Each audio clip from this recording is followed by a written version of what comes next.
میں دلہن بن کر اپنے شوہر کا انتظار کر رہی تھی۔ دروازہ کھلنے کی آواز سے میرا دل زور زور سے دھڑکنے لگا۔ میں سمٹ کر بیٹھ گئی۔ میرا چہرہ شرم سے جھکا ہوا تھا، لیکن جو آواز میرے کانوں میں پڑی وہ میرے شوہر کی نہیں بلکہ میری ساس کی آواز تھی۔ میں نے چونک کر ان کی جانب دیکھا۔ وہ میرے سامنے کھڑی تھی۔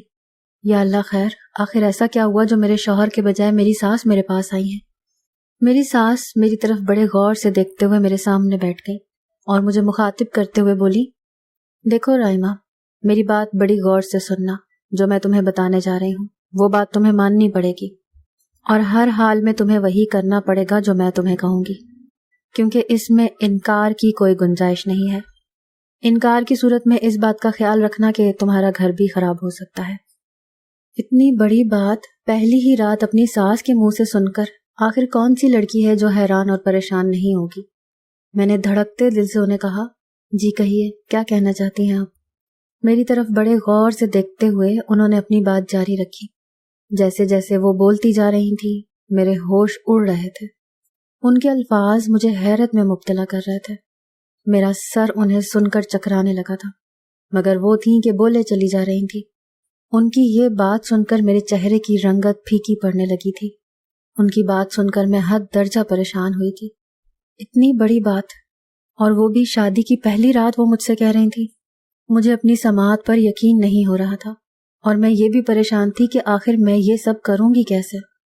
اب مجھے ان کی بات پر غصہ آنے لگا تھا۔ ان لوگوں نے پہلے کیوں نہیں ہمیں بتایا کہ ان کے خاندان میں ایسا بھی کوئی رواج ہے؟ میرا دل اس وقت بری طرح سے دھڑک رہا تھا۔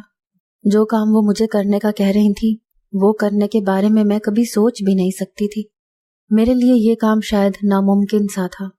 اپنے جذبات پر قابو رکھ کر صبر کا دامن تھامے میں چپ چاپ بیٹھی رہی، اور میری ساس نے جو کہنا تھا وہ کہہ کر کمرے سے باہر چلی گئی، اور میری آنکھوں سے آنسو بہنے لگے۔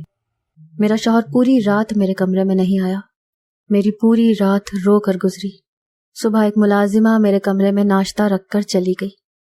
میرا شوہر میری ساس کے ساتھ ہی میرے کمرے میں داخل ہوا تھا۔ ان کے چہرے پر خوشی کے ایسے کوئی تاثرات نہ تھے جو شادی کے حوالے سے ہر دلہے کے چہرے پر ہوتے ہیں۔ مجھے ان کے چہرے پر ایسا کوئی تاثر نظر نہیں آ رہا تھا۔ وہ میرے پاس آ کر بیٹھ گئے، اور میری ساس بھی ان کے برابر میں بیٹھ گئی۔ اس بار مصطفیٰ مجھ سے مخاطب ہوئے، بولے کہ میری اماں جان نے تمہیں بتا تو دیا ہے کہ تمہیں کیا کرنا ہے۔